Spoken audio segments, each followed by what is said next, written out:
Hello everyone, welcome to study books. এই ভিডিওতে আমরা যমুনা নদীর জিওগ্রাফি দেখব। দেখো, যমুনা নদী উত্তরাখণ্ডের উত্তরকাশী জেলা, ঠিক আছে? এই যে জায়গাটা দেখতে পাচ্ছ, এই যমুনা নদীর যে উৎপত্তি হয়েছে জায়গাটা হচ্ছে উত্তরাখণ্ডের উত্তরকাশী জেলা, ঠিক আছে? তো এখানে এটা মধ্য হিমালয়ের মধ্যে পড়ছে, মধ্য হিমালয়, যেখানে তোমার বান্দারপুচ বলে একটা পর্বতশ্রেণী রয়েছে। সেই বান্দারপুচ পর্বতশৃঙ্গের দক্ষিণে রয়েছে যমুনেত্রী হিমবাহ।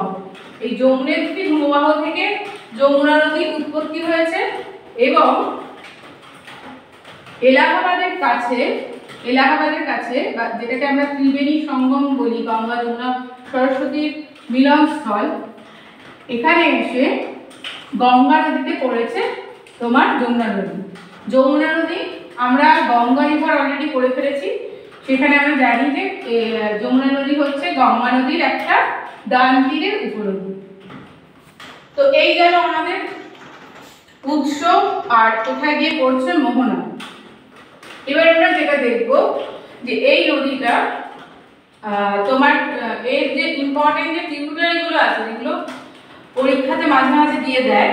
দেখো, প্রথমে যে রিভারটা রয়েছে, নদীটা এদিকে যাচ্ছে, বাম তীরের উপনদীর মধ্যে টুন্স আর হিন্দন নদী রয়েছে, ঠিক আছে? এই টুন্স নদীটাও বান্দারপুচ পর্বতশৃঙ্গের কাছ থেকে উৎপত্তি লাভ করেছে।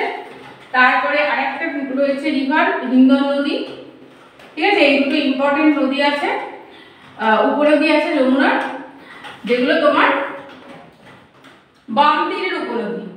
আর ডান তীরের উপনদীগুলোর মধ্যে খুব ইম্পর্টেন্ট কিছু রিভার রয়েছে। দেখো, চম্বল নদী, এটা খুব ইম্পর্টেন্ট একটা নদী। আর তারপরে দেখো সিন্ধ রয়েছে, বেতোয়া রয়েছে, কেন রয়েছে, ঠিক আছে? এই নদীগুলো শুধু নামগুলোই পরীক্ষাতে বেশিরভাগ আসে, যে এই যে কোনো একটা, ধরো বেতোয়া নদীটা কোন নদীর উপনদী, তো সেক্ষেত্রে এটা যমুনা নদী হবে। আর এরপরে দেখো চম্বল নদী, যেটা চম্বল নদীটা খুব ইম্পর্টেন্ট, কারণ এখানে অনেকগুলো কোয়েশ্চেন হয়, ঠিক আছে? চম্বল প্রথমত যমুনা নদীর একটা ট্রিবিউটারি। আর তারপরে দেখো এই চম্বল নদীটা তোমার বিন্ধ্য পর্বতের কাছে বা বিন্ধ্য পর্বত থেকে উৎপত্তি লাভ করেছে এবং চম্বল নদী যমুনা নদীতে গিয়ে মিশেছে।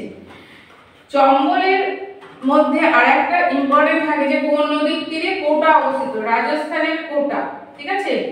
কোটা হচ্ছে তোমার এই চম্বল নদীর তীরে, এই একটা। আর চম্বল নদীর তীরে হচ্ছে মানে অববাহিকায় ব্যাডল্যান্ড টোপোগ্রাফি দেখতে পাওয়া যায়। টোপোগ্রাফি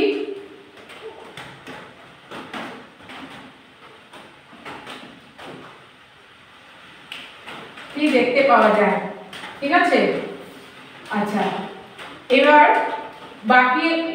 বাকি যেগুলো আমরা দেখলাম যে উপনদীগুলো কি কি রয়েছে, মোটামুটি সবকিছুই দেখে নিলাম। এবার চম্বল নদীর কিছু ট্রিবিউটারি রয়েছে, এই ট্রিবিউটারিগুলো আমাদের প্রয়োজন পড়ে। দেখো, বাঁশ, ঠিক আছে, শিপ্রা, কালিসিন আর পার্বতী, ঠিক আছে? এই যে উপনদীগুলোর সঙ্গে অনেক সময় যমুনার উপনদীর সঙ্গে গুলিয়ে দেওয়া হয়, যে এখান থেকে ধরো একটা উপনদী দিয়ে দেওয়া হবে, বাঁশ দেওয়া হলো, আর তার সঙ্গে বেতোয়া, কেন, টোন্স, এই নদীগুলো নাম দিয়ে দেওয়া হলো, দিয়ে বলা হবে যে এর মধ্যে কোনটি যমুনার উপনদী নয়, ঠিক আছে?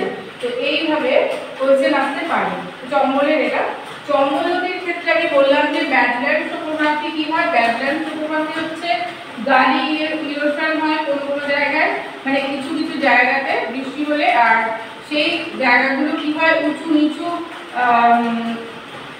মানে উঁচু নিচু হয়ে যায়, তোমার যেখানে কৃষিকাজও করা যায় না, ঠিক আছে? লাল মাটি, অনুর্বর, এরকম ধরনের আর কি ব্যাডল্যান্ড টোপোগ্রাফিগুলো হয়। আচ্ছা, এবার আরেকটা জিনিস বলা রয়েছে, যেটা হচ্ছে তোমার চম্বল নদীর তীরে কিছু তোমার জলবিদ্যুৎ প্রকল্প রয়েছে। একটা হচ্ছে রানা প্রতাপ সাগর, এটা খুব ইম্পর্টেন্ট। আচ্ছা, আরো আছে হচ্ছে তোমার জহর সাগর, আর আরেকটা আছে তোমার গাঙ্গুই সাগর। এগুলো মানে ওয়াটার রিজার্ভার প্লাস এখানে জলবিদ্যুৎ উৎপন্ন হয়। আচ্ছা, যমুনা নদী কোন কোন রাজ্যের মধ্যে থেকে বা কোন কোন ইউনিয়ন টেরিটরির মধ্যে থেকে গেছে দেখো, ইউকে মানে উত্তরাখণ্ড, হরিয়ানা, উত্তরপ্রদেশ, হিমাচল প্রদেশ, দিল্লি। ঠিক আছে, দিল্লিতে কিন্তু মেইন যে মানে জল প্রবাহ, সেটা জল সরবরাহ সব যমুনা নদী থেকে কিন্তু মেইনলি প্রায় 70% জল সরবরাহ হয়।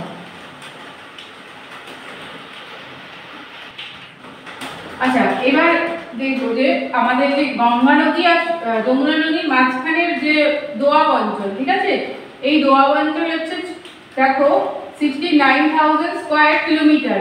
এই গঙ্গা যমুনা দোয়াব প্রচন্ড উর্বর হয়, ঠিক আছে, মানে উর্বর, যেখানে ভালো কৃষিকাজ হয়। আর এখানে যে মানে প্রোডাক্টগুলো, এগ্রিকালচারাল প্রোডাক্টগুলো উৎপন্ন হয়, তার মধ্যে তোমার বাসমতি চাল সব থেকে মানে এখানকার বাসমতি চাল বিখ্যাত। তো ভিডিওটা এই পর্যন্ত রইল। যমুনা নদী সম্পর্কে ম্যাক্সিমাম যতটা ইনফরমেশন পাওয়া গেছে আমি চেষ্টা করেছি ভিডিওর মধ্যে দিতে। আর তোমাদের যদি ভিডিও ভালো লাগে এবং এই মানে ভিডিও সম্পর্কে যদি তোমাদের কোনো কমেন্ট থাকে, কোনো মন্তব্য থাকে, তোমরা অবশ্যই কমেন্টস করে জানিও। চ্যানেলটা সাবস্ক্রাইব করা না থাকলে অবশ্যই সাবস্ক্রাইব করে দিও।